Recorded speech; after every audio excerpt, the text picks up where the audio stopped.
I hear all the time from nurses and doctors about the tendency towards human atrophy and human indifference because of the offloading of both the work and the responsibility to the machine. And, studies are only so valuable, but there are a few studies that at least give some indication that is somewhat intrinsic to the technology, or at least it's a real tendency of the technology. One was published in The Lancet, and it was in Poland. They followed, I believe, doctors who were performing colonoscopies. I guess they were proctologists. And for the first 3 months, they did not use generative AI. And then it was like 2-3 month periods. And then they followed them after 3 months of using the generative AI. And what they found, if there's one thing that, and AI, I'm sure you guys agree, AI is a troubling term, right? What are we even talking about when we talk about AI? But they were using, algorithms are very good at pattern recognition in images. And so in radiology and other medical diagnoses, it's much better statistically than humans in finding like very small, mostly undetectable tumors or other aberrations. So these doctors used it for 3 months, and they found that after 3 months, just 3 months of consistent use, they were less able, something like 27%, something like that, less able to detect it with their own eyes just because of the offloading of that work to the machine. And in the military, it's going to be a lot more difficult to suss out how many problems are going to come out of this. But in the case of, say, the two most famous AIs deployed in Israel, Hapsara and Lavender, these are systems that are used to identify and track legitimate targets in Palestine. And basically that means it fast tracks a rolling death machine. And is it finding more and more legitimate targets? Is it not? Don't know. All we know is it's accelerating the kills. So I think, but in both cases, what it highlights is how important those roles are: doctors, soldiers, so on and so forth. And it also at least gives us some indication as to the problems of human atrophy, and in the case of warfare, the real tragedy of kills that were simply not legitimate. So to your atrophy point, right? If AI is better at detecting things like the cancers and stuff like that, and it's also still technically, it's in its infancy, right? This is still a very, very new technology. Only in the past couple of years, 2 years possibly, that this is capable of even doing this. And it's gone from the infancy to being able to detect better than human beings. Wouldn't it make sense to say, look, it is a bad thing that human beings are relying on it to the point where they're losing their edge? Essentially, basically, they're not as sharp as they used to be. But moving forward, considering AI is so much better than humans, is that a problem? Will that be a substantive problem? Because you think in 2 years, considering how the advancements have gone in the past, in 2 years, it'll be impossible for human beings to even keep up with AI. Would it be a negative to say, oh, well, humans won't be so sharp? Well, yeah, they won't be, but everyone relies on a calculator nowadays for any kind of significant math problems. No one's writing down and doing long division on a piece of paper anymore. They always use a calculator. Isn't that a similar condition or situation? I really like the analog of the calculator. One heuristic here one way of thinking about this that we like to use is that AI right now, especially think about ChatGPT, it's very good at replicating sort of bureaucratic tasks and really bureaucracy. So it's information tasks. And just like in the same way that as to do a very large math problem, you just plug it into a calculator and it does it quite quickly. It's sort of the same thing in a business context or in sort of a administrative context.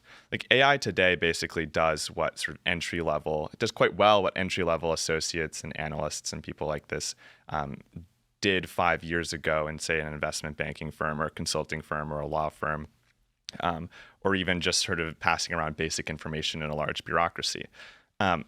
You could think about it as similar to before the calculator, there would have been sort of entry-level people who were doing these just like extremely long math problems. And I think a point that Bryce made earlier is that some of this stuff is actually fairly inhuman. Like being a cog in a bureaucracy is is not necessarily like the peak of human flourishing.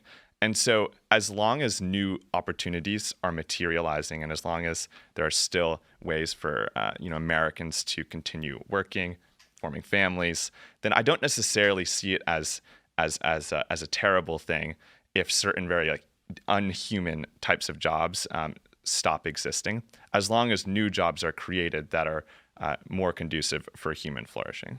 I think it's disingenuous to compare this technology to technologies of the past and any advancements, because those technologies are still, even the calculator involves a human working with it, whereas AI is going to replace everyone. And I understand the short-term benefits that come with all of this, whether it's medical, military, which I disagree with, like lavender, I think is a terrible situation. And allegedly it has a 10% error rate. But the idea that it's going to create a future where humans can do better things outside of this and not be a cog. I think we're a cog in it right now.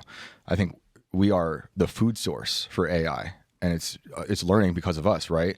And the people who are building the AI, they don't want the physical world. These, like the big names, the Altmans, the Thiels, the Musks, you name them, they don't care for the physical world at all. They don't want nature anymore. They want data centers and AI to be doing everyone's job and to outsource everything from knowledge to accountability.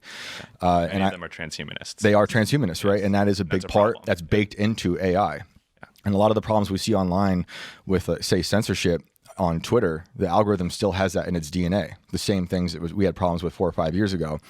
And I understand AI's here. There's nothing we can do about it. It's kind of like gain of function, in my opinion. We started it. It's here. Now people just can't stop doing it.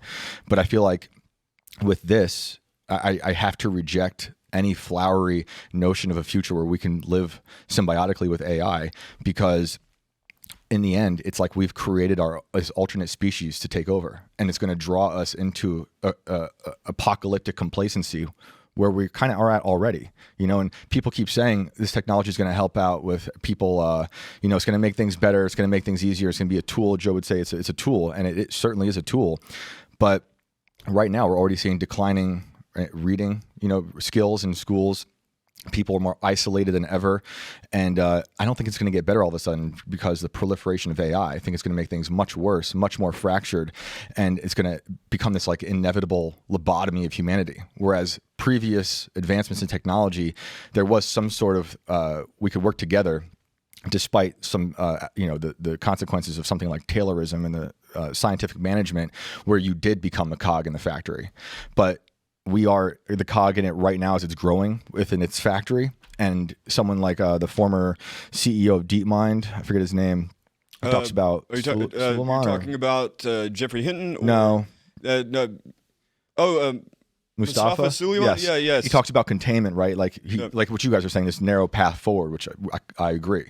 We have to have some sort of narrow path here. And but he talks about containing the AI. I think we're beyond that. There's no containing it now, no matter what you do, because it's going to find its way into every household, no matter what. It's in every institution. It's in every country. And we have countries like Saudi Arabia who want to go full AI government. That's the path that it's taking. And I think in the future, not so distant future, the AI is going to worry about containing us, and that's what I'm fearful of. I think that with this being drawn into apocalyptic complacency means it's going to destroy us because we built it and we allowed it to. Look, I just saw a video the other night about AI, and it was talking about, it led with the idea that right now we're going through, or have been going through, a massive die-off of species, right? Insects. There's like 40% fewer insects on Earth now, and it's because of human beings.